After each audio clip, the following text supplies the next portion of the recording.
The fall is always a big time for software releases, and as is pretty traditional this time every year, ON1 Photo Raw releases a brand new version. So if you're an ON1 user, you have version 2022 now, and I'm going to do a quick video here just to show you what's new inside of there. A couple things before I dive in. Number one, if you have any questions about your account, how to get the software, how it works, etc., anything like that, make sure you always direct those over to the ON1 website. Number two, ON1 has what I've thought is really one of the best user guides right on their website. It is free with their software. It's the quality of a book you would buy in the store, where user guides are typically just very technical explanations of things. This user guide is so well done, so well written. So if you see anything in this video and you want to dive deeper into it, or really any feature inside of ON1, make sure you go check out their user guide, because it is really, really well done. Okay, let's go ahead and dive in. One of the first big features is going to be sky replacement. So we'll go ahead and take a photo into edit mode here. And you're gonna notice that there's now a new sky tab up at the top. So I can do my basic edits, whatever you would normally do to your photo. I'll just do a little bit of exposure correction here. And then I'm gonna go to that sky tab. What it's gonna do is automatically find and detect the sky. And then as you go through here, you'll be able to go down through the categories. So I'll pick the sunset category in this example. It's already picked the sky for me, but as you can see, you can go through the list and there are a ton of other skies in there. Plus there's also a way that you can import your own. So it'll do the sky replacement for you. It of course creates a mask, and you can see down at the bottom here, you've got all of your options to position it differently as far as working on the edge. Consider this top area really the position of the sky, and the edge, the transition between the sky and the foreground. All right, as you start to move down, now you move down into the appearance of the sky. So if you wanted to make it brighter or darker, or you wanted to change the color, change anything about it, you've got some of those options. And then finally, so again, consider this top area more about the selection and the edge and the position of the sky. This middle area is the appearance of the sky. And then as you can see by the little labels underneath this section at the bottom here is more going to be about the foreground. So getting your foreground to interact with the sky. Okay. Biggest thing that I could always recommend with sky replacements is you always have to look at the lighting. So beyond the technicals of the sky replacement, I think the creative is honestly the most important part. In this photo here, it works because the lighting is generally coming from over here on the right-hand side. Okay, so you can see that the side of the mountains are being lit from the right. The lighting is coming from the right-hand side. So it works for something like that. If the light was coming over on the left-hand side, things would definitely look off. And those are really, when it comes to sky replacement, some of the biggest things you want to start to look for beyond the technicals of just doing it.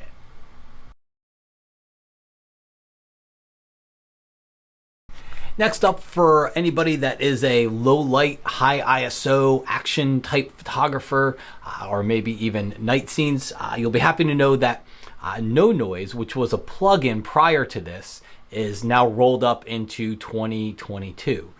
So ON1 released this as a plugin earlier in the year, but now they actually have it part of the full workflow here. So you would open up your photo, you can do all of your exposure, toning, and all the things you would normally do. So I'll just do some exposure and shadows here.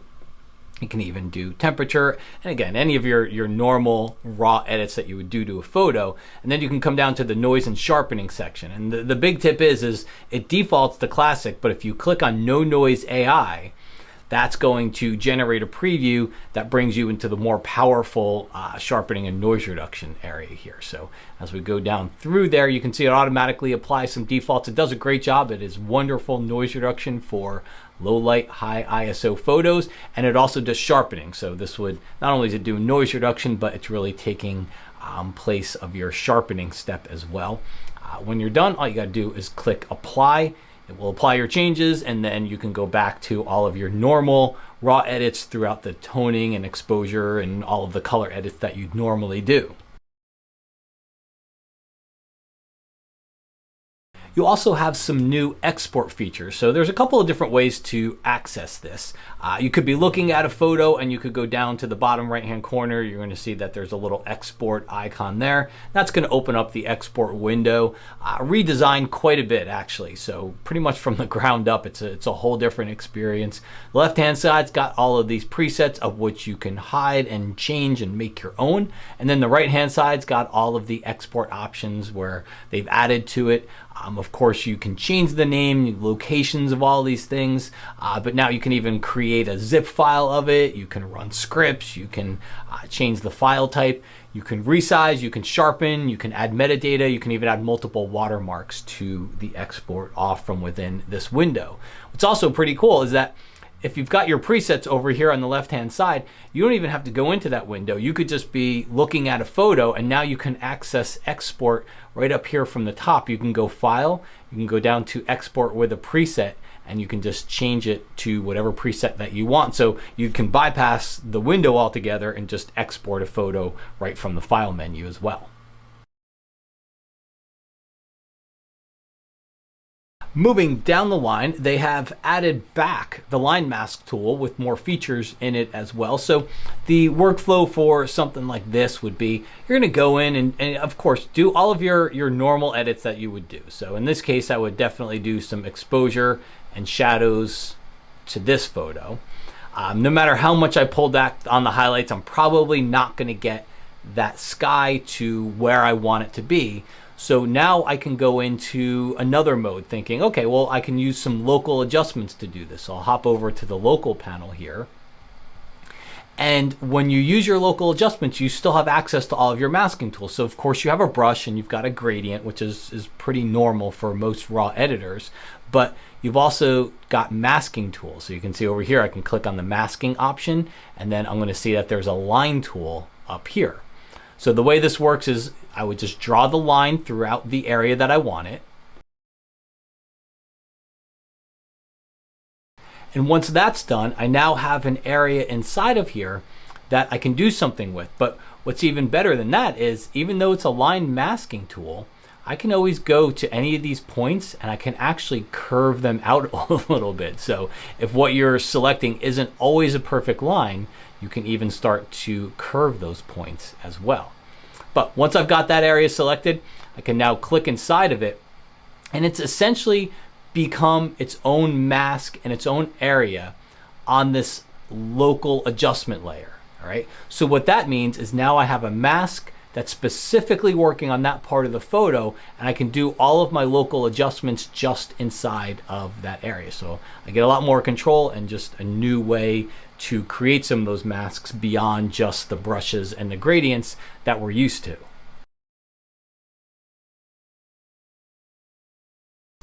A tiny feature that probably seems pretty innocent on the surface. I love any program that gives you an area to select and add favorites is always, I think, a good feature. So now while you're in browse mode inside of 2022, as you're looking at a folder, you can actually drag a folder into this little favorites panel up there at the top. So that means it'll stay up there in the favorites, and if it's a favorite, happens to be maybe a portfolio folder of some sort, that's a really good place to be able to get to some of those folders fast without having to dig through your normal folder structure to find them.